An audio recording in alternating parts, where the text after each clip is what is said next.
So to catch you up on this Butte, purchased it from a guy who said that it hasn't run in a couple of years. Something electrical is wrong with it. He wasn't able to start it.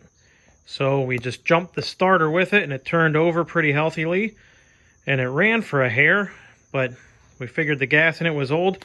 So we ripped the old carbonator off there and we ordered a new one and it got a new battery for it. So we're about to install that and see where it gets us.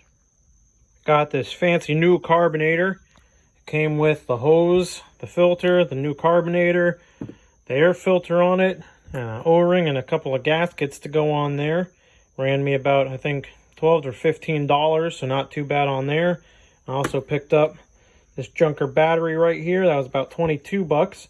So we're going to pop them in there and get it going. You'll need a 10 millimeter to go ahead and pop those two junkers on there. Right here and right here.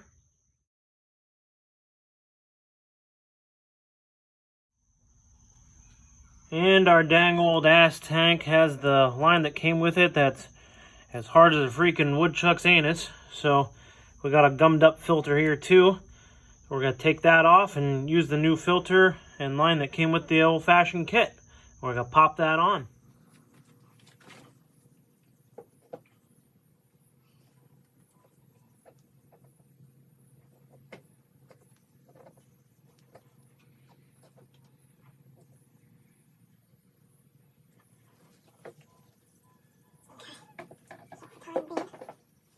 We're doing that front beam, and then we have this hook up here for the throttle. Where the damn old cable back go? There she goes. So we gotta move this. Uh-oh, we got a jumper, and she's leaking! Pop this son of a gun back in here. Oh, son of a gun. This thing's all messed up now. Uh-oh.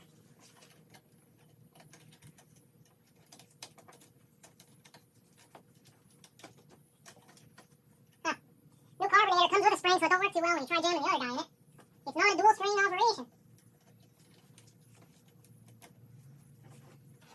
So, that going there.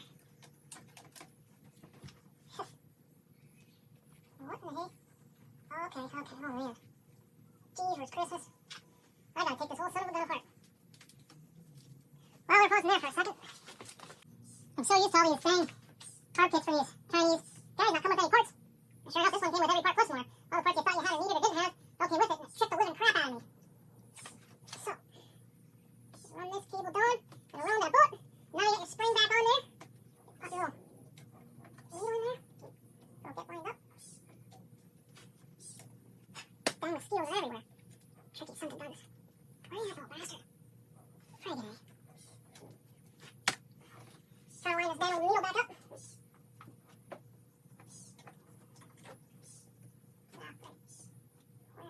There we go. No. Let me twist this little dial back on there. I think that might be it. No? Nope. What in the hey? What did I get myself into here? Yeah?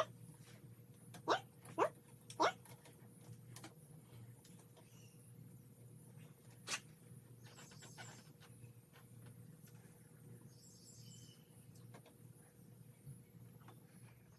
Alright, we're going to hook up our battery and try jumping this bad boy here. We got some fuel on it. We got the carbonator on it. We got the throttle cable back in line. So, we're going to take our jumper cables,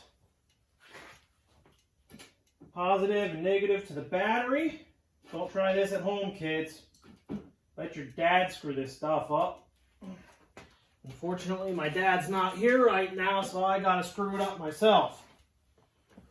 And we put the old red one going straight to the starter.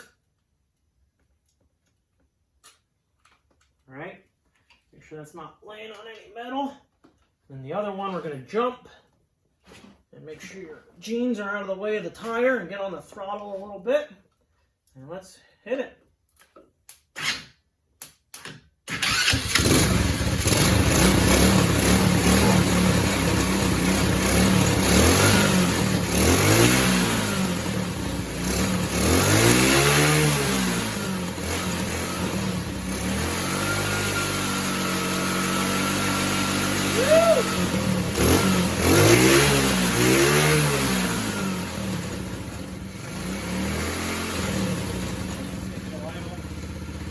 sitting there idling. I disconnected the battery from it. So it's running under its own juices now. The only thing is, since I don't have any electronics, I can't turn it off.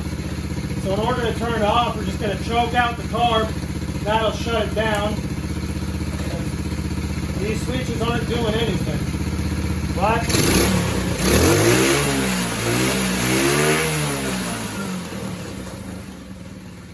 good enough to where I think I might keep it running, put the seat on it, and take it for a small rip. So now that I know I can just jump it to get it going, we'll see what happens.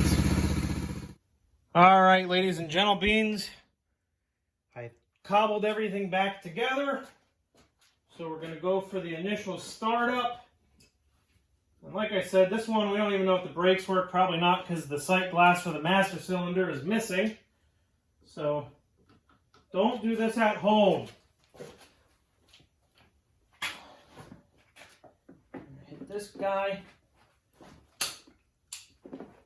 That one up here, over here. This is just to make sure that it'll drive. You know, you can never really tell until you hit that road test, you know? So, back to the body ground. Make sure all the wires are out of the way of the chain and everything, too.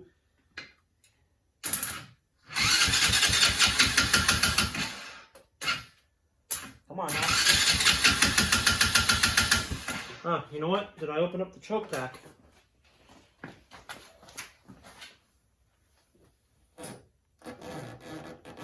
Put the choke right in the way of the exhaust.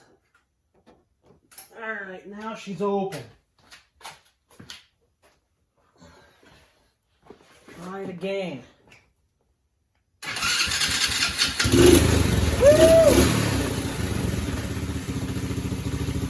Alright, so now we're disconnected from the battery. If yours has a battery and the electronics are working, good job, put it all back together.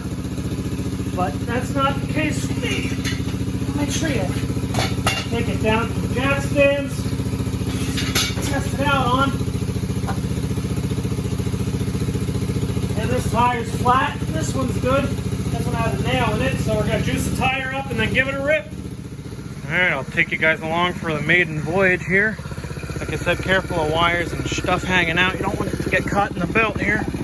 Let's give her a little juice. Yep, she's rolling.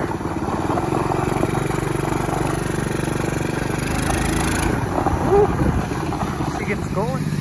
Well, there you have it, guys. So that'll be the end of this video, and then we'll have to actually dig into what the real problem is now that we know that she's worth keeping, because she runs and drives and rips around a little bit.